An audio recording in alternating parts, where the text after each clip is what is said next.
आज के इस वीडियो में संपूर्ण हिंदी व्याकरण का चौथा भाग लेके आ रहे हैं। इसके लिए 3 पार्ट ऑलरेडी अपलोड है और आपको उनका लिंक इस वीडियो के डिस्क्रिप्शन में मिल जाएगा। तो इसी पार्ट के साथ आपका पूरा हिंदी व्याकरण कवर हो जाएगा। आप सभी वीडियो का पीडीएफ और उनके पोस्ट को भी पढ़ सकते हैं। उसके लिए आपको इस ऐप को डाउनलोड करना होगा। इस ऐप का लिंक वीडियो के डिस्क्रिप्शन में या फिर पहले कमेंट बॉक्स में मिलेगा। प्ले स्टोर पे SSC GK and current affairs लिखकर भी आप इसे डाउनलोड कर पाएंगे। इस वीडियो को लाइक करने के साथ चैनल को जरूर सब्सक्राइब करें। उसके बाद बेल आइकन दबाएं, उसमें ऑल सेलेक्ट करें इसी तरह की बेहतरीन वीडियो सबसे पहले पाने के लिए। शुरू करते हैं ये वीडियो। यहाँ पे देखिए, सबसे पहले हम बात करेंगे कि शब्द होता क्या है, क्योंकि जो हम शब्द के भेद पढ़ने वाले हैं ना, ये कुल मिला के 4 तरफ से बंटता है। परीक्षा में किसी भी क्वेश्चन का उत्तर देते समय हमें इन चीज पे ध्यान देना बहुत जरूरी होगा। देखिए, शब्द के बारे में सबको पता है कि जहाँ एक से अधिक वर्ण मिल करके एक सार्थक कुछ बना रहे हो, मतलब ऐसा चीज बना रहे हो जिसका कुछ अर्थ निकले, उन्हें हम शब्द कहेंगे। जैसे अगर कोई भी देख लें आप, उदाहरण के लिए अगर आप राम देख लें तो यहाँ पे र मिला है, इसके अलावा अ मिला है और इसके अलावा म मिला है। तो यहाँ पे ये जो सारे वर्ड हैं अलग अलग, ये मिलकर के एक शब्द बनाए हैं। एक चीज ध्यान रखिए कि इनको हम शब्द तभी कहेंगे जब इसका कोई अर्थ निकले। जैसे कि राम का मतलब आपको समझ में आ रहा है कि ये किसी व्यक्ति का नाम है, या फिर दशरथ के पुत्र का नाम था राम। तो जब ऐसा बनेगा जिसका कोई अर्थ निकले, तभी हम उसको शब्द कहेंगे। अब ये शब्द होते हैं 4 प्रकार से अलग अलग, मतलब कि इन शब्दों को 4 प्रकार के आधार पे आप अलग अलग कर सकते हैं। जैसे कि व्युत्पत्ति के आधार पे, उत्पत्ति के आधार पे, प्रयोग के आधार पे और अर्थ के आधार पे। तो परीक्षा में आपसे पूछा जाता है कि बताइए कि प्रयोग के आधार पे शब्द कितने प्रकार के होते हैं। तो आपको इसको भी याद रखना होगा कि व्युत्पत्ति के आधार पे कितना होता है, उत्पत्ति के आधार पे कितना होता है, प्रयोग के आधार पे और अर्थ के आधार पे। तो आज की इस वीडियो में इन सभी को विस्तार पूर्वक देखने वाले हैं।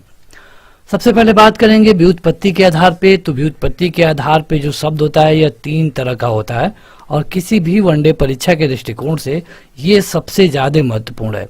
यहाँ से कई सारे क्वेश्चन पूछे जाते हैं। तो यहाँ पे जो 3 प्रकार होते हैं, इसमें से पहला है रूढ़ शब्द, दूसरा है यौगिक शब्द और तीसरा है योग रूढ़ शब्द। एक एक को देखेंगे तो जो पहला है यानी कि रूढ़ शब्द है, रूढ़ से ही पता चल रहा है कि यह अन्य शब्दों का योग नहीं होता है, यह केवल एक शब्द होता है।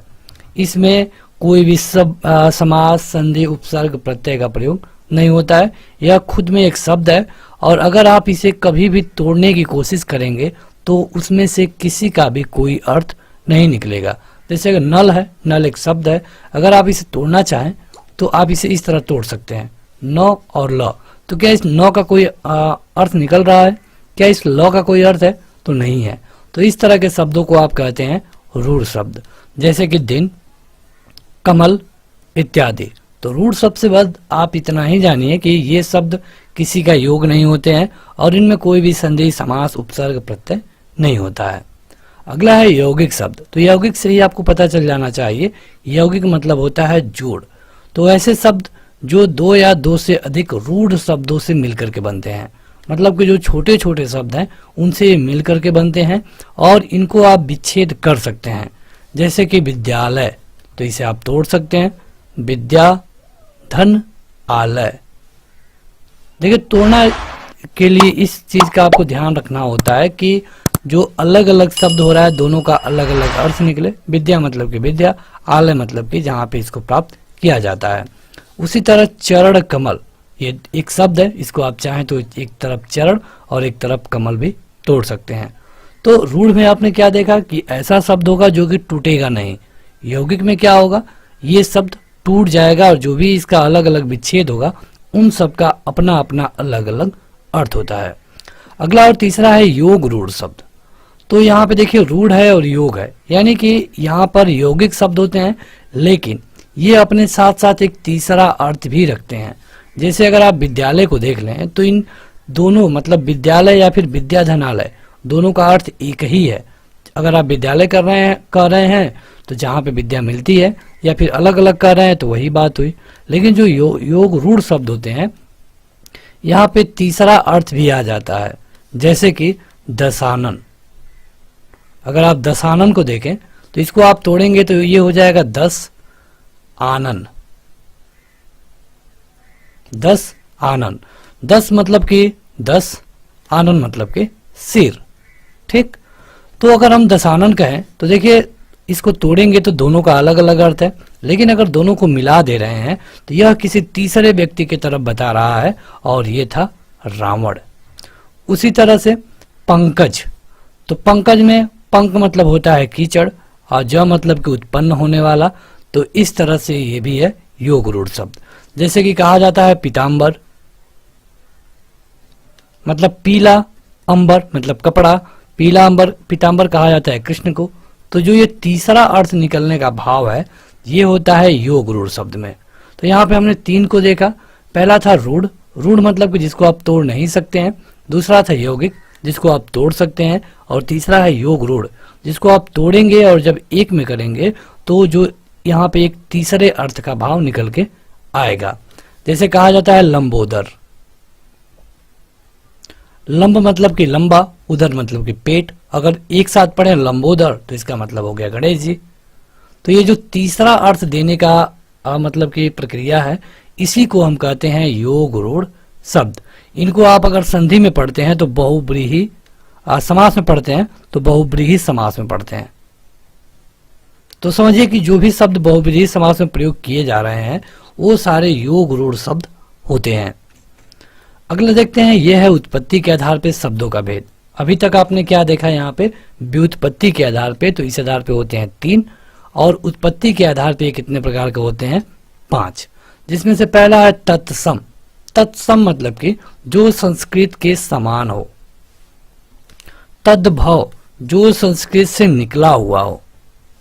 देशज जो देश में उत्पन्न हुआ हो। विदेशज जो विदेश से आया हो। और संकर जो 2 भाषाओं का मेल हो। इनका उदाहरण देखेंगे आगे, लेकिन अभी के लिए आप इतना जानिए कि तत्सम हम उनको कहते हैं जो संस्कृत से लगभग हूबहू ले लिए गए हैं, उनको हम तत्सम कहते हैं। जो संस्कृत से अर्थ निकल के आए हैं उनको हम तद्भव कहते हैं। जो शब्द देश में उत्पन्न हुए हैं, जैसे कि लोटा, पैंट, लोटा है, ये सारे शब्द देशज हो गए। जो विदेश से आए हैं, जैसे कि अलमारी है, ये एक तरह से जापानी शब्द है, तो या फिर इसे आप विदेशी भी कह सकते हैं, तो ऐसे शब्द को विदेशज कहते हैं। संकर मतलब कि 2 भाषाओं के मेल, जैसे कि रेलगाड़ी, तो रेल इंग्लिश है और गाड़ी हिंदी है, तो इंग्लिश और हिंदी 2 तरह की भाषाएं हैं, तो इनसे जो शब्द बनेगा उनको हम कहते हैं संकर शब्द। देखिए हमने तद्भव तत्सम को अलग से कवर किया है अलग से वीडियो में, तो आप उन वीडियो को देखिएगा। यहाँ पे हम केवल बेसिक बताएंगे आपको। तत्सम मतलब होता है कि ये मूल भाषा यानी कि संस्कृत के शब्द होते हैं जो कि बिना किसी परिवर्तन के हिंदी में प्रयोग किए जाते हैं, जैसे कि प्रथम, राष्ट्र, भूमि, ये सारे तत्सम शब्द हैं। अब देखिए तत्सम शब्द और तद्भव शब्द को अलग करने का कोई ऐसा खास तरीका है नहीं, आपको ज़्यादा से ज़्यादा एक्सरसाइज करना ही होता है। कुछ शब्द हैं जिनको आप रूल के आधार पे अलग कर सकते हैं, लेकिन अधिकतर शब्दों पे पकड़ बनाने के लिए आपको इसे याद ही करना पड़ेगा। तद्भव होता है जो संस्कृत भाषा के होते हैं और समय के साथ उनसे परिवर्तित हो जाते हैं, जैसे कि अगर तत्सम में प्रथम है तो इसको आप तद्भव में पहला कहते हैं। भूमि है तो भूमि का जमीन कहते हैं। तो इस तरह जो पहला, काम, माँ, ये सारे हैं तद्भव शब्द। देशज उनको कहते हैं जो कि देश में ही उत्पन्न होते हैं, जैसे कि हड़बड़ाहट, गड़बड़, लोटा, खुरपा, ये सारे ऐसे शब्द हैं जो कि क्षेत्रीय प्रभाव के कारण हिंदी में प्रयोग में लाए जाते हैं, मतलब कहिए कि ये देश में ही उत्पन्न हुए हैं। अगला है विदेशी शब्द। विदेशी मतलब कि ये दूसरे देशों के भाषाओं में प्रयोग में लिए जाते थे, लेकिन हमने उसको अपने हिंदी भाषा में ले लिया, इसको कहते हैं विदेशी शब्द। जैसे कि हॉस्टल, हॉस्टल तो ऐसे होता है ना, इंग्लिश शब्द है, लेकिन आज हम अपने यहाँ क्या कहते हैं, उसको हॉस्टल ही बोलते हैं। डॉक्टर, डॉक्टर को भी हम डॉक्टर बोलते हैं, डॉक्टर तो एक इंग्लिश शब्द है। बस, बस भी इंग्लिश शब्द है। रेलवे स्टेशन, तो ये सारे विदेशी शब्द हैं, लेकिन हमने उसे उसी तरह हिंदी में प्रयोग में लेना शुरू कर दिया और इन शब्दों को कहते हैं विदेशी शब्द। संकर शब्द के बारे में हमने आपको बताया कि जब अलग अलग शब्दों को जोड़ करके एक नया, अलग अलग भाषाओं के शब्दों को जोड़ करके एक नया शब्द बनाया जाता है तो उसे हम संकर शब्द कहते हैं। जैसे रेलगाड़ी, बम ब्लास्ट, अग्नि बोट, तो अग्नि हिंदी है, बोट इंग्लिश है, दो अलग अलग भाषाएं हैं और दोनों से मिलकर के एक शब्द बन गया तो इसे हम कहेंगे संकर शब्द। तो देखिए अभी तक समझ में आ गया होगा। अभी तक हमने क्या पढ़ा कि जो शब्द के भेद होते हैं व्युत्पत्ति के आधार पे 3 होते हैं, रूढ़, यौगिक और योग रूढ़। रूढ़ मतलब ऐसे शब्द जिनको तोड़ा नहीं जा सकता, यौगिक मतलब जिनको अलग अलग तोड़ा जा सकता है, और योग रूढ़ जो तीसरा अर्थ देते हैं, जैसे कि दशानन, लंबोदर, पीताम्बर। इसके बाद हमने क्या देखा, व्युत्पत्ति के आधार पे तत्सम जो संस्कृत के समान होते हैं, तद्भव जो संस्कृत से निकले हुए होते हैं, देशज जो कि देश में ही इनकी उत्पत्ति होती है, विदेशज जो कि विदेश के शब्द हैं लेकिन इनको हम हिंदी में यूज कर रहे हैं, संकर मतलब कि दो अलग अलग भाषाओं को जोड़ करके जो शब्द बने उनसे हम संकर शब्द कहते हैं। तो अभी तक इस वीडियो में हमने इतना पढ़ा। अब देखते हैं कि आपको कैसे पता चलेगा कि कौन सा शब्द विदेशी है, क्योंकि हमने इसको हिंदी में वैसे यूज करना शुरू कर दिया है जैसे कि ये हमारे ही शब्द हैं। इसलिए जरूरी है कि आपको जो ये नीचे सूची दी जा रही है आप इसे अच्छे से पढ़िए। देखिए यहाँ पे आपको नोट्स बनाने की जरूरत नहीं है। हम हर वीडियो में कहते हैं हिंदी के कि आपको नोट्स बनाने की जरूरत नहीं है।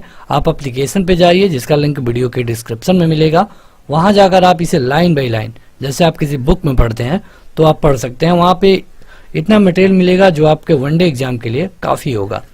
सबसे पहले देखते हैं कुछ ऐसे शब्दों को जो कि परीक्षा में पूछे गए हैं, और ये है English. College, pencil, radio, television, doctor, letter box, pen, ticket, machine, cigarette, cycle, बोतल, फोटो, डॉक्टर, स्कूल इत्यादि। ये जो सारे शब्द हैं कई बार पूछे गए हैं और ये इंग्लिश के शब्द हैं। अब कुछ ऐसे फारसी शब्द भी हैं जिनको हम बहुत ज़्यादा यूज करते हैं, जैसे अनार, चश्मा। चश्मा को तो समझिए कि और कोई उपनाम है ही नहीं हमारे यहाँ। हम चश्मा को चाहे वो कोई भी हो चश्मा ही कहता है। अब क्षेत्रीय भाषा में भले ही इसका कुछ अलग नाम हो। जमींदार, दुकान, दरबार, नमक, नमूना, बीमार, बर्फ, रुमाल, आदमी, चुगलखोर, गंदगी, चापलूसी इत्यादि। अब कुछ अरबी शब्द, औलाद, अमीर, कत्ल, कलम, कानून, खत, फकीर, रिश्वत, औरत, कैदी, मालिक, गरीब इत्यादि। कुछ तुर्की शब्द, कैंची, चाकू, तोप, बारूद, लाश, दरोगा, बहादुर इत्यादि। तो देखिए ये सारे विदेशी शब्द हैं, कुछ अंग्रेजी हैं, कुछ फारसी हैं, कुछ अरबी हैं और कुछ तुर्की हैं, लेकिन इनका प्रयोग हम ऐसे करते हैं जैसे ये हिंदी भाषा के ही शब्द हैं। इनके अलावा आप ये भी जानिए कि इनका कोई दूसरा शब्द भी नहीं हिंदी में उपलब्ध है। तो इसको अलग अलग करने का कोई भी तरीका नहीं है, आपको याद ही करना होगा कि कौन सा शब्द किस देश से या फिर कौन सी भाषा से लिया गया है। कुछ देखते हैं पुर्तगाली से, क्योंकि पुर्तगाली से भी कई सारे शब्द हैं जो कि पूछे जाते हैं। अचार, आलपीन बहुत बार पूछा गया है। कारतूस, गमला, चाबी, तिजोरी, तौलियाँ, फीता, साबुन, तंबाकू, कॉफी, कमीज इत्यादि। फ्रांसीसी से पुलिस, कार्टून, इंजीनियर, कर्फ्यू, बिगुल इत्यादि। चीनी शब्द देखते हैं, तूफान, लीची, चाय, पटाखा इत्यादि। कुछ यूनानी शब्द, टेलीफोन, टेलीग्राफ, एटम, डेल्टा इत्यादि। जापानी जो शब्द है रिक्शा, ये बहुत बार पूछा गया है। इसी तरह जो डच शब्द है ये है बम। तो ये कुछ विदेशी शब्द हैं जो कि कई बार पूछे जाते हैं। वैसे अगर आप तद्भव तत्सम वाली वीडियो देखेंगे तो वहां पे हमने इसको और अच्छे से कवर किया है। अब देखते हैं कि प्रयोग के आधार पे शब्द कितने तरह का होता है। अभी तक हमने देखा व्युत्पत्ति और उत्पत्ति के बारे में। अब देखते हैं कि प्रयोग के आधार पे ये शब्द के भेद कितने होते हैं। तो मुख्य रूप से ये 2 होते हैं प्रयोग के आधार पे। पहला है विकारी, दूसरा है अविकारी। तो विकारी से ही आपको पता चल जाएगा कि इसमें क्या होता है, कि इसमें शब्दों का रूप परिवर्तन होता है, इसमें विकार होता है। ऐसे याद रखिए, विकारी मतलब इनमें विकार होता है, विकार मतलब कि परिवर्तन होता है। अविकारी मतलब कि इनमें विकार नहीं होता है, इनमें कोई परिवर्तन नहीं होता है। जैसे अगर कुत्ता है तो कुत्ते का अगर फीमेल आप बनाएंगे तो कुतिया हो जाएगा, ढेर सारे रहेंगे तो कुत्ते हो जाएगा। इसी तरह हमें अच्छा, मैं मुझे, अच्छे, खाती है, खाते हैं, ये सारे ऐसे शब्द हैं जिनका परिवर्तन होता है। अब आपको याद इसे ऐसे रखना है कि जिनमें संज्ञा, सर्वनाम, विशेषण और क्रिया के चलते उनमें कोई परिवर्तन होता है तो इसे हम कहेंगे विकारी शब्द। जैसे मैं है, मैं भी विकारी शब्द है, मुझे भी विकारी शब्द है, अच्छा भी विकारी शब्द है, खाता, खाती, खाते। मतलब देखिए, जब पुरुष है तो खाता है, स्त्री है तो खाती है, तो परिवर्तन हो गया ना। तो ये सारे शब्द हैं विकारी शब्द। इसके अलावा जो अविकारी होता है, इनमें कभी भी कोई परिवर्तन नहीं होता है। इस पर किसी भी क्रिया विशेषण, संबंध बोधक, समुच्चय बोधक या फिर विस्मय आदि बोधक का असर नहीं होता है। जैसे कि यहाँ, किंतु, नित्य, हे, अरे, मतलब ये सारे ऐसे शब्द हैं, मेल फीमेल किसी के लिए इन्हीं शब्दों का प्रयोग होता है। तो प्रयोग के आधार पर शब्द होता है दो प्रकार के, विकारी मतलब जिनमें परिवर्तन होता है, अविकारी जिनमें परिवर्तन नहीं होता है। अब देखते हैं अर्थ के आधार पर शब्द के भेद कितने हैं। तो अर्थ के आधार पर मुख्य रूप से 6 प्रकार के होते हैं। वैसे आपसे परीक्षा में उतना नहीं पूछा गया है, लेकिन इससे पहले जो हमने 3 भागों को देखा, ये कई बार पूछे गए हैं। अर्थ के आधार पर देखते हैं तो यहाँ पे है पहला पर्यायवाची, मतलब कि यहाँ आप देखते हैं कि एक ही शब्द के अलग अलग नाम है, अलग अलग शब्दों से उस चीज को बताया जा सकता है, तो इसे हम कहते हैं पर्यायवाची। विपरीतार्थक मतलब कि उसका उल्टा अर्थ बताना, जैसे गरम, गरम का ठंडा। समरूप भिन्नार्थक या फिर श्रुतिश्रम, जो समरूप हो लेकिन भिन्न हो, और मतलब एक जैसे दिखने वाले हों लेकिन उनका अर्थ अलग अलग हो। जैसे तीर, तीर एक नदी का तीर होता है और एक तीर मतलब होता है धनुष वाला तीर, तो दिखने में तो एक ही जैसे दिखेंगे लेकिन उनका अर्थ अलग होगा। ये होते हैं समरूप भिन्नार्थक। अनेक शब्दों के लिए एक शब्द, जैसे कि जिसका बेटा नहीं हो या फिर जिसकी पति नहीं हो, जिसका पति ने उसको विधवा कहते हैं, ये भी होता है अनेक शब्दों के लिए एक शब्द। अनेकार्थी शब्द मतलब कि ऐसा शब्द जिसके अलग अलग अर्थ हो, मतलब शब्द एक ही रहेगा, उसके अलग अलग अर्थ निकलने लगे लोकेशन के, जगह के हिसाब से, तो ये होता है अनेकार्थी शब्द। एकार्थ प्रतीत होने वाले शब्द, ऐसे शब्द जो कि जिनका अर्थ एक ही जैसे प्रयोग होता हो, ये होते हैं एकार्थ वाले। चलिए देखते हैं पर्यायवाची मतलब कि जो शब्द समान अर्थ प्रकट करते हैं, जैसे रवि कहिए, सूरज कहिए, भास्कर कहिए या फिर आदित्य कहिए या फिर सूर्य कहिए, सबका बस एक ही मतलब है, सूर्य। इसी तरह पर्वत का भूधर, पहाड़, शैल, गिरी, सबका बस एक ही मतलब है, पर्वत। पृथ्वी का उसी तरह भू कहिए, भूमि कहिए, धरा कहिए, वसुधा कहिए, धरती कहिए, मतलब धरती है। ईश्वर को परमात्मा, प्रभु, भगवान या फिर जगदीश कह सकते हैं। पर्यायवाची के लिए आपको अलग से वीडियो मिल जाएगी, तो इसीलिए एप्लीकेशन पे जाइए या फिर प्लेलिस्ट में। अगला है विपरीतार्थक शब्द, मतलब कि विलोम, अमृत का विष, सम्मान का अपमान, प्रश्न का उत्तर, आदर का निरादर या फिर अनादर। समरूप मतलब कि देखने पे लगभग लगभग एक जैसे दिखेंगे, पढ़ने पर और सुनने पर आपको लगेगा कि इसमें बहुत ज्यादा अंतर नहीं है, लेकिन इनका अर्थ अलग अलग होता है। जैसे अनल, अनिल, अनल, अनिल दो अलग अलग शब्द है। अनल मतलब आग होता है, अनिल मतलब वायु होता है। मेल मतलब एकता होता है और मैल मतलब कि गंदगी होता है। देखने पे तो समझ में आ रहा है उतना, लेकिन सुनने पे आपको इनमें कोई डिफरेंस नहीं दिखेगा, नहीं सुनाई देगा। तो इन तरह के शब्दों को हम कहते हैं समरूप भिन्नार्थक शब्द। अनेक शब्दों के लिए एक शब्द हमने आपको बताया, जिसके आने की कोई तिथि ना हो उसको हम एक शब्द में अतिथि कहते हैं, जिसका कोई आदि ना हो अनादि कहते हैं, जिसका जन्म न हुआ हो इसे अजन्मा कहते हैं। तो ये सारे हैं एक मतलब अनेक शब्दों के लिए एक शब्द। अगला है अनेकार्थी शब्द, मतलब शब्द एक ही रहेगा लेकिन उसके अर्थ अलग अलग होंगे। जैसे कनक, कनक मतलब सोना भी होता है जो कि अलग चीज है, इसको हम गोल्ड बोलते हैं। और कनक मतलब धतूरा भी होता है, ये एक फल है एक तरह का, जिसे खा लेने पे नशा होता है, ज्यादा होने पे ये मृत्यु भी हो सकती है। तो ये है धतूरा। या फिर जो गेहूं होता है इसको भी हम कनक बोलते हैं। यानी शब्द तो एक ही है लेकिन प्रयोग के आधार पे इसका अर्थ बदल जाता है। तप मतलब होता है तपस्या, तप मतलब गर्मी भी होता है, और धूप को भी आप तप बोल सकते हैं। अगर हार कहा जाए तो हार मतलब कि जो गले में पहना जाता है ये भी हार है, और पराजय जो होती है इसको भी हार बोला जाता है। कुल, कुल मतलब वंश भी होता है, कुल मतलब टोटल यानी सब भी होता है, और घर को भी कुल बोला जाता है। अगला है कि एकार्थक प्रतीक होने वाले शब्द, मतलब कि ऐसे शब्द जो कि एक दूसरे के पर्यायवाची लगते हैं लेकिन होते नहीं हैं, इनके अर्थ में भिन्नता होती है। जैसे कि ईर्ष्या और द्वेष, किसी से पूछा जाए कि ईर्ष्या और द्वेष में क्या अंतर है तो कई सारे लोग हैं जो नहीं बता पाएंगे। देखिए, ईर्ष्या मतलब होता है कि दूसरों की उन्नति देखकर मन में जो जलन होती है, इसे ईर्ष्या कहते हैं। चाहे हम किसी की भी उन्नति देख रहे हों, अपने पड़ोसी की, दोस्त की, किसी की उन्नति देख करके अगर मन में जलन हो रही है तो इसको हम ईर्ष्या बोलते हैं। लेकिन अगर किसी को देख करके हमारे मन में द्वेष हो रहा है, जैसे हमने उसको यहाँ पे देख लिया, अब हमारे मन में द्वेष होने लगा, हमें उसकी उन्नति से नहीं मतलब है, उसको देख कर ही द्वेष होने लगे, देख कर ही शत्रुता का भाव आ जाए, इसे हम द्वेष कहते हैं। लेकिन उसकी उन्नति देख करके अगर जलन हो रही है तो इसको ईर्ष्या कहेंगे।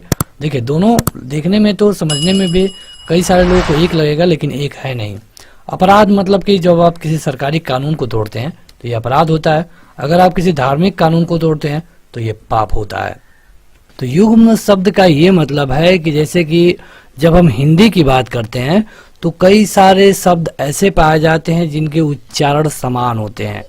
जो उनके उच्चारण है, मतलब कि जब उनको बोलते हैं तो सुनने वाला व्यक्ति उसमें फर्क नहीं कर सकता है, लेकिन जो उसका अर्थ होता है ये अलग अलग होता है, और इन्हीं को हम कहते हैं युग्म शब्द। जैसे कि कुछ शब्दों को यहाँ पे आप देख सकते हैं, अंश है, अगर आप अंश कहें या फिर अंश कहें तो सुनने वाले को तो एक ही जैसा लग रहा है, लेकिन जो अंश इस तरह लिखा जाएगा, छोटा वाला सा रहेगा, इसका मतलब होता है कंधा, और अगर वहीं पे हम बड़ा वाला सा लगा दें तो इसका मतलब होता है हिस्सा। तो आज की ये वीडियो उसी चैप्टर के लिए होगी, और यहाँ पे हिंदी भाषा में इस तरह के शब्दों का ध्यान रखना काफी जरूरी होता है। इन शब्दों को श्रुति सम भिन्नार्थक शब्द भी कहते हैं। श्रुति सम भिन्नार्थक का मतलब कि सुनने में समान परंतु भिन्न अर्थ वाले। तो अगर परीक्षा में आपसे युग्म शब्द ना पूछ करके श्रुति सम भिन्नार्थक पूछ ले तो आपको परेशान नहीं होना है। चलिए कवर करते हैं। तो पहला था अंश। अंश मतलब होता है कंधा और अंश मतलब होता है हिस्सा। देखिए, हिंदी ग्रामर है और यहाँ पे आपको एक एक पॉइंट का ध्यान देना होगा। अन्न, अन्न मतलब कि अ आधा न होगा तो अन्न मतलब होगा अनाज, और अगर अन्य हो जाए और न य तो अन्य मतलब होता है दूसरा। अनिल, अनिल मतलब होता है हवा, और यही अगर अनल हो जाए तो अनल मतलब होता है आग। ये जो अनिल और अनल वाला है एग्जाम में कई बार पूछा गया है। आप अगर घर से पढ़ के जाते हैं तो कई बार कंफ्यूजन होने के भी चांसेस होते हैं। अम्बु, अम्बु मतलब होता है जल, और अम्ब, अम्ब मतलब होता है माता, या फिर आम को भी अम्ब बोला जाता है। अथक, अथक मतलब कि बिना थके हुए, और अथक में अगर थोड़ा सा परिवर्तन कर दिया जाए तो ये अकथ हो जाता है, मतलब कि जो कहा न जाए। तो आप देख सकते हैं कि सब जो शब्द हैं लगभग एक ही जैसे हैं, लेकिन उसका अर्थ कितना दूर दूर है। अध्ययन, अध्ययन मतलब होता है पढ़ना, और यहीं पे अध्यापन हो जाए तब पढ़ाना, कितना अंतर हो गया। अधम, अधम मतलब कि नीच, ऐसा व्यक्ति जो गलत काम करे तो इसको कहते हैं अधम।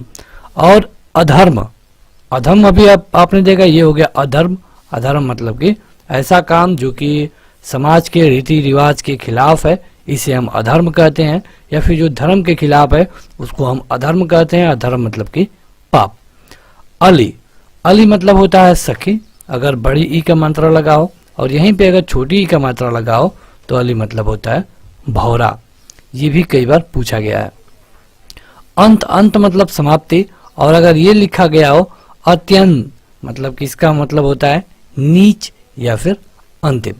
देखिए, इसके लिए आपको नोट्स बनाने की जरूरत नहीं है। अगर आप एप्लीकेशन डाउनलोड करेंगे तो वहां जाकर आप इसे बुक के जैसे लाइन बाय लाइन पढ़ सकते हैं। आगे बढ़ते हैं। तो यह है आवास। आवास मतलब कि उस स्थान को आवास कहते हैं जहां पे रहा जाता है, या फिर आभास। आभास मतलब होता है झलक या फिर संकेत। अगला है आकर।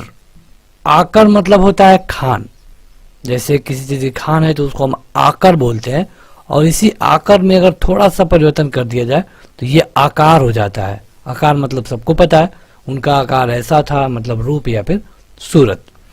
आदि, आदि मतलब होता है आरंभ इत्यादि, इसे हम कहते हैं आदि। और यहाँ पे देखिए, आदि में छोटी मात्रा था तो आरंभ हो गया, अगर आदि में बड़ी मात्रा हो जाता तो ये अदरक हो जाता। तो उस आदि में और इस आदि में बस एक मात्रा का डिफरेंस है।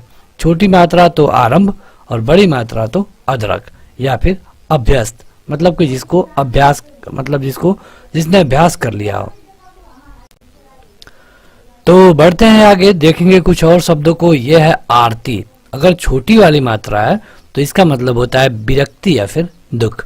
अगर वहीं पे आरती में हमने बड़ी की मात्रा कर दिया तो में, तो ये हो जाता है धूप दीप दिखाना, मतलब कि किसी भगवान की, किसी देवी देवता की, किसी गुरु की, किसी ब्रह्म की या फिर किसी अल्लाह की आरती करना।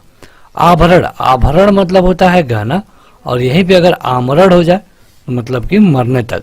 ये होता है कि हम आमरण अनशन करेंगे, तब तक अनशन करेंगे जब तक मर ना जाए। अगर हमारी मांग नहीं पूरी होती है तो ये होता है आमरण, मतलब कि मरने तक।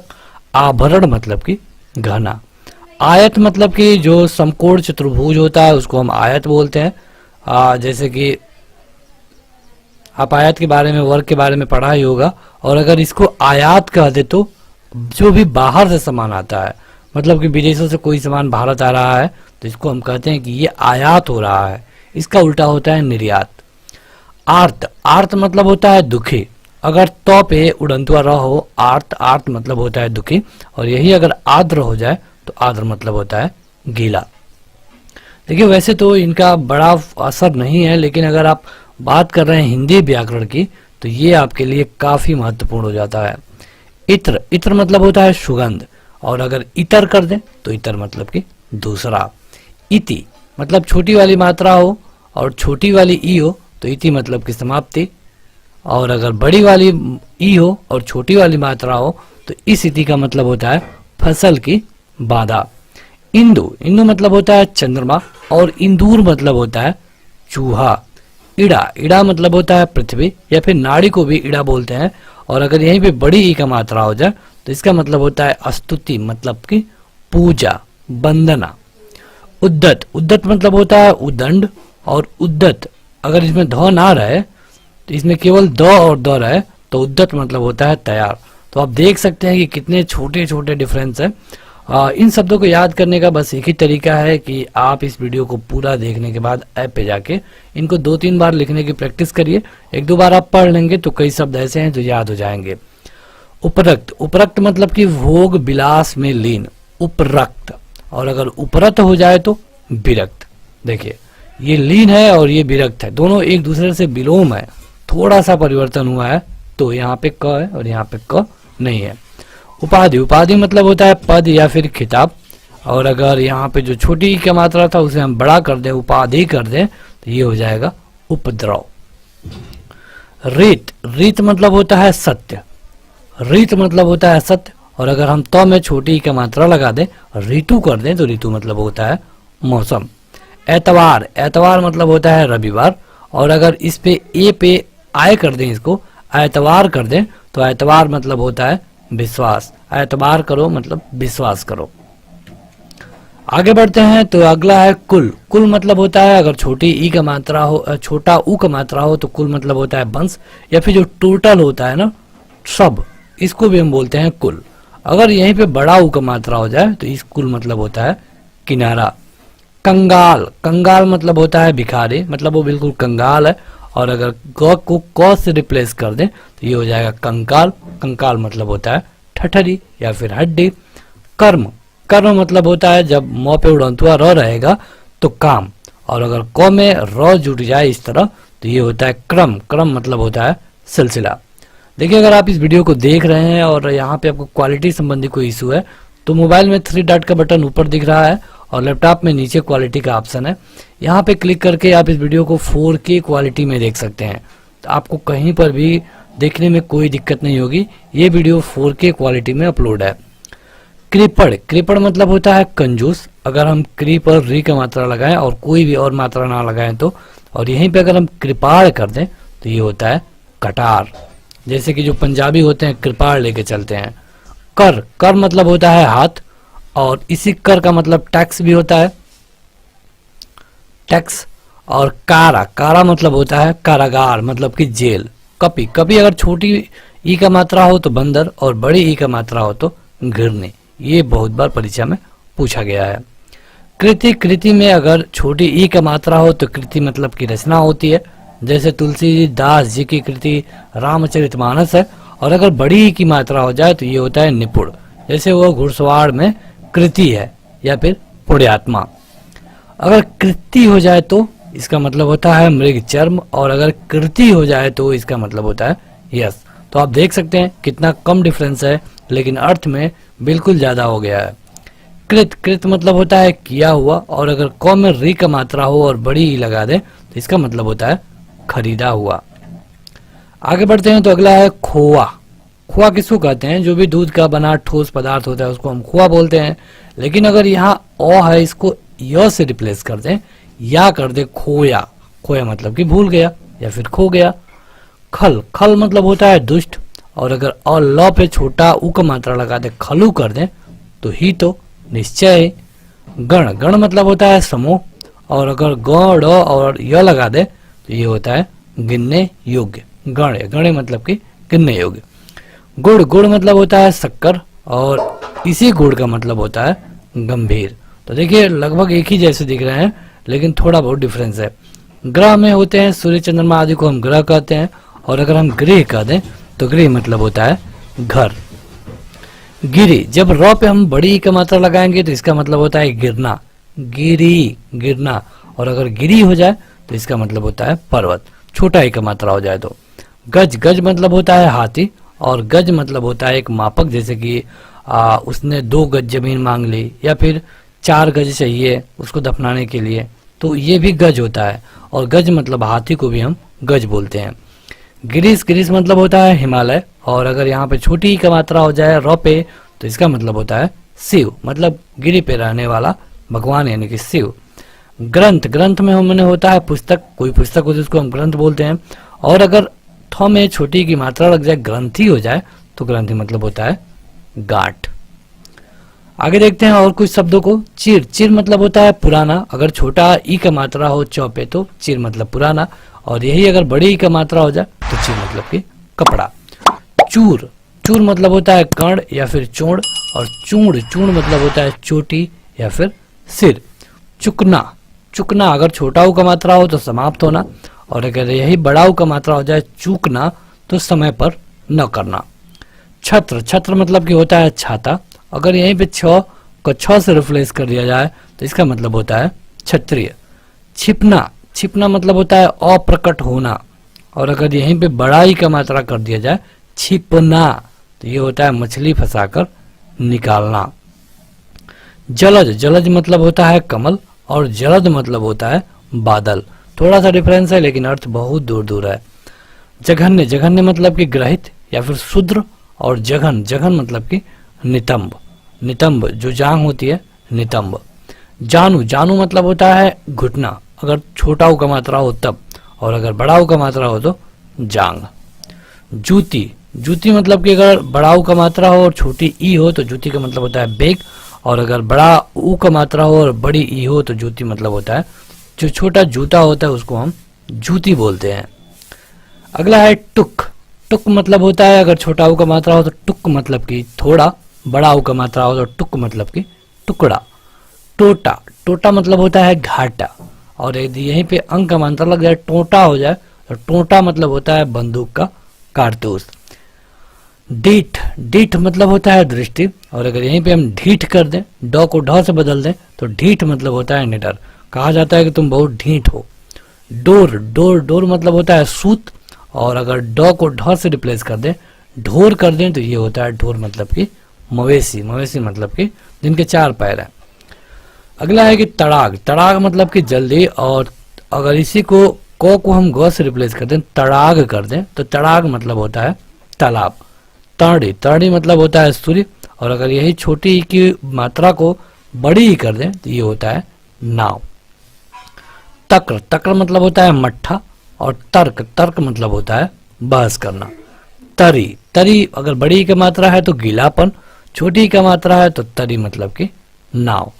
तरंग, तरंग मतलब होता है लहर, और अगर त में उ का मात्रा लग जाए तुरंग हो जाए तो तुरंग मतलब होगा घोड़ा। अगला है दूत, दूत मतलब जो संदेश लेके जाता है उसको हम दूत बोलते हैं। और अगर यहीं पे आधा मतलब इसमें ध जोड़ दें, धूत हो जाए, तो धूत मतलब होता है जुआ। दारू, अगर छोटी ऊ का मात्रा है तो दारू मतलब लड़की, और अगर बड़ा ऊ का मात्रा है तो दारू मतलब कि शराब। देखिए यहाँ पे जो रॉ लगा है ना, रॉ में छोटा ऊ का मात्रा है, यहाँ पे आप देख सकते हैं इस तरह है, लेकिन यहाँ पे रॉ में बड़ा ऊ का मात्रा है। तो अगर बड़ा ऊ का मात्रा लग गया तो ये हो गया शराब। द्वीप, द्वीप मतलब हाथी, और अगर बड़ा ई का मात्रा लग जाए द्वीप, तो द्वीप मतलब होता है टापू। दमन, दमन मतलब होता है दबाना, और दामन मतलब होता है आंचल या फिर छोर। धराधर, धराधर मतलब शेषनाग को हम धराधर बोलते हैं, और अगर रॉ को हम ड़ से रिप्लेस कर दें, धड़ाधड़ हो जाए मतलब कि जल्दी से। धारी, धारी मतलब कि झुंड, और अगर बड़ी का मात्रा कर दे धारी तो धारण करने वाला। धूरा मतलब कि धूल, और अगर यही छोटा का मात्रा हो जाए धूरा तो ये होता है अक्ष, जिसके तहत कोई पहिया घूमता है उसको हम धूरा बोलते हैं। धत्त, धत्त मतलब होता है लत, और अगर आधा तक कर दें, धत्त कर दें, जैसे कि धत्त, तो ये होता है दुत्कारना। जब किसी को भगाते हैं तो दत्त का प्रयोग करते हैं। अगला है निहित, निहित मतलब होता है मरा हुआ, और अगर इसमें हम छोटी का मात्रा जोड़ दें निहित, निहित मतलब होता है उसमें लगा हुआ, संलग्न या फिर छिपा हुआ। नियत, ये भी पूछा गया है यूपी ट्रिपल एससी में, या फिर और सारे जो एग्जाम है जहाँ पे हिंदी पूछा जाता है।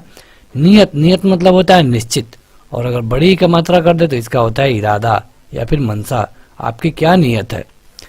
निश्चल, निश्चल माने छल रहित, और अगर निश्चल कर दें तो ये होता है अटल। नांदी, नांदी अगर इस तरह लिखा जाए तो इसका मतलब होता है मंगलाचरण। अगर कोई नाटक का जो मंगलाचरण होता है स्टार्टिंग वाला, इसको हम नांदी बोलते हैं। नंदी, नंदी जो शिव का बैल है उसको हम नंदी बोलते हैं। निमित्त, निमित्त मतलब कि हेतु, मतलब के लिए, फार, और नमित, नमित मतलब कि झुका हुआ। नीरज, नीरज मतलब होता है कमल, और अगर जौ को द से बदल दे नीरज कर दे तो नीरज मतलब होता है बादल। निर्झर, निर्झर मतलब होता है झरना, और निर्जर, निर्जर मतलब होता है देवता। निशाकर, निशाकर मतलब होता है चंद्रमा, और निशाचर कर दें अगर हम तो निशाचर मतलब कि रात में विचरण करने वाला, ये हो गया राक्षस।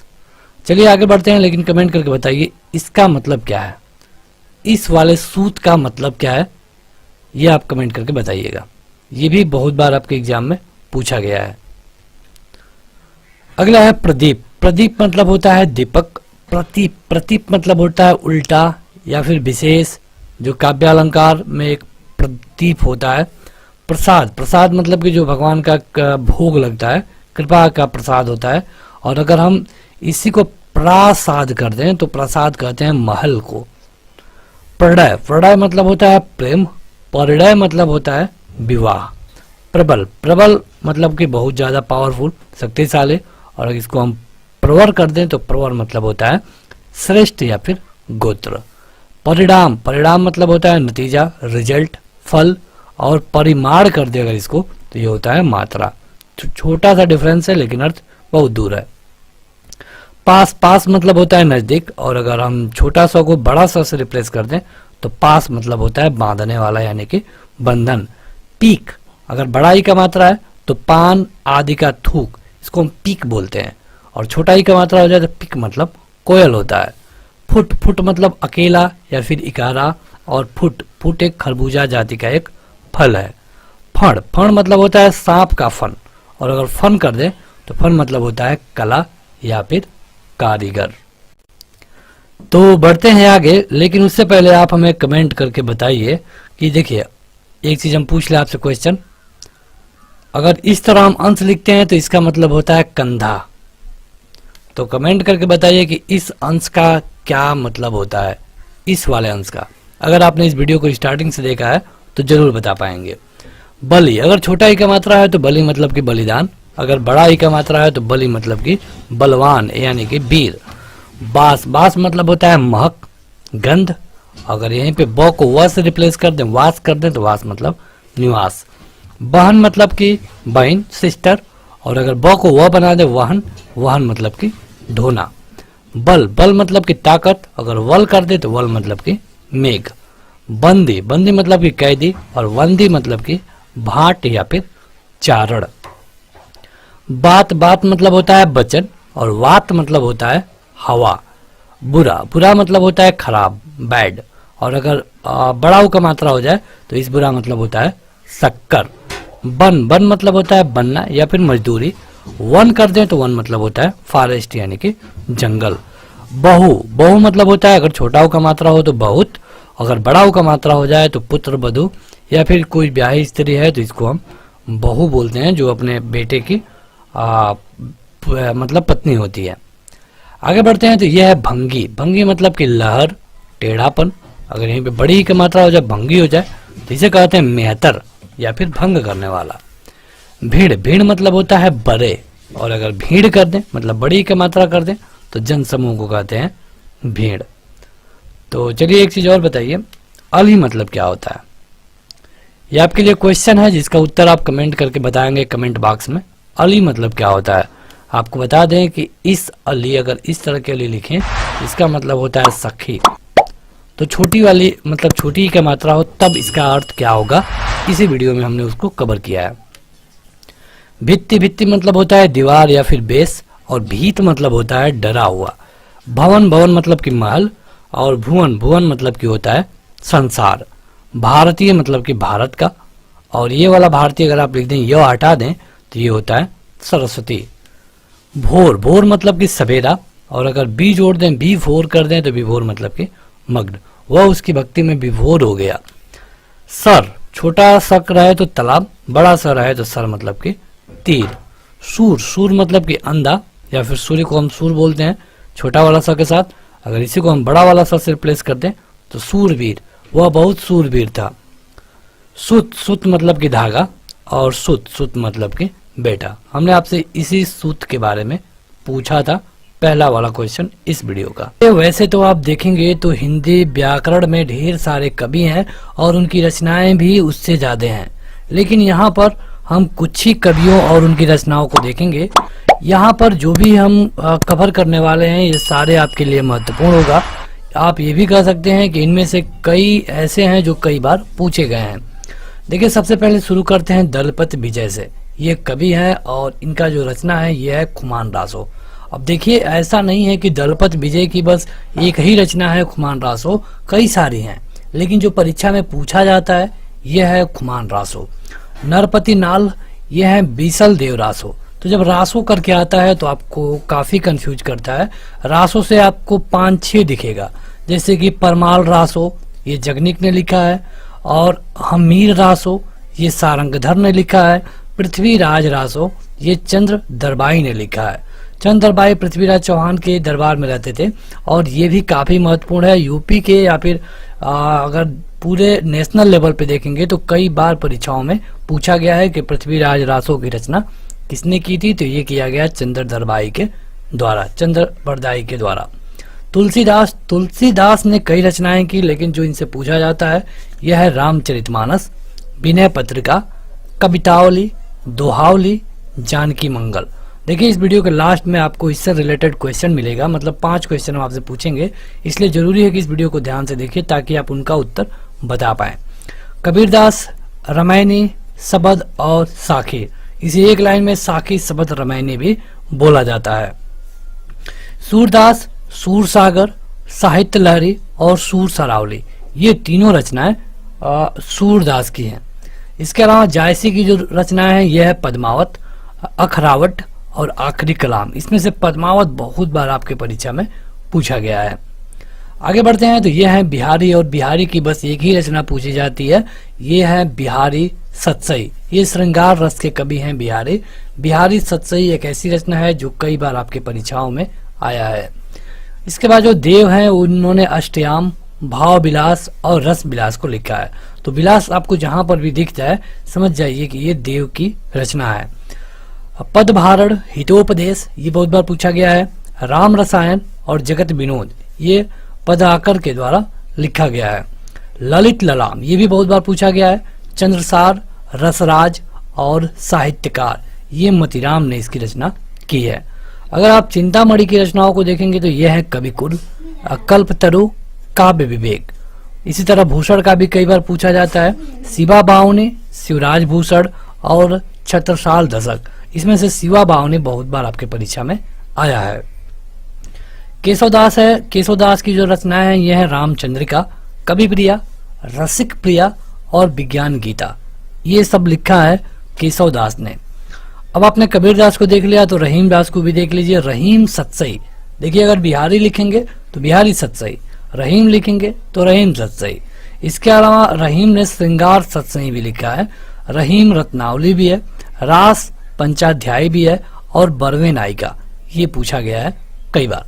इसका आपको नोट्स बनाने की जरूरत नहीं है, अगर आप ऐप डाउनलोड करेंगे तो वहां जा करके आप इसके लाइन बाय लाइन पढ़ सकते हैं। मीराबाई का है राग गोविंद, गीत गोविंद और नरसिंह जी का मेहरा राग सोरठ के पद। तो ये गीत गोविंद कई बार पूछा गया है। इसमें से चंद्रधर भाई काफी महत्वपूर्ण है और इसमें से है गीत गोविंद। आगे बढ़ते हैं तो देखेंगे घनानंद की कुछ रचनाओं को। तो यह है सुजान सागर, प्रेम पत्रिका, प्रेम सरोवर, वियोग बोली और इश्कता। भारतेंदु हरिश्चंद्र जो कि खड़ी बोली के लिए जाने जाते हैं, इन्होंने खड़ी बोली को सबसे पहले यूज करना शुरू किया। तो इनकी जो रचना है यह है प्रेम फुलवारी, प्रेम प्रलाप और श्रृंगार लहरी। देखिए इसके लिए आपको कोई ट्रिक नहीं हो सकता है, आपको याद ही करना पड़ेगा, इसलिए आप 1 से 2 बार वीडियो देखिए और आप ऐप पे जाके इसे 3-4 बार पढ़ लेंगे तो ये आपको इसमें से कई सारे हैं तो याद हो जाएंगे।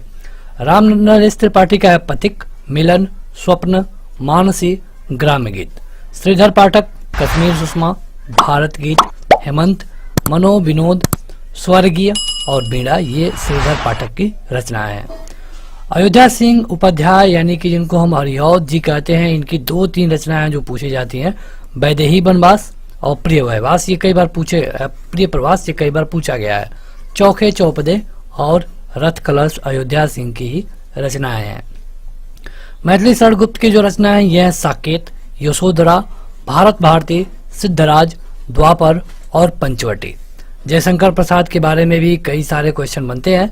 कामायनी, झरना, आंसू, लहर, कामना, कल्याणी, स्कंद गुप्त, विशाख और आकाशदीप। देखिए जयशंकर प्रसाद की जितनी भी रचना है सबको याद करिएगा क्योंकि यहाँ से क्वेश्चन पूछे जाने के अधिकतर चांसेस होते हैं।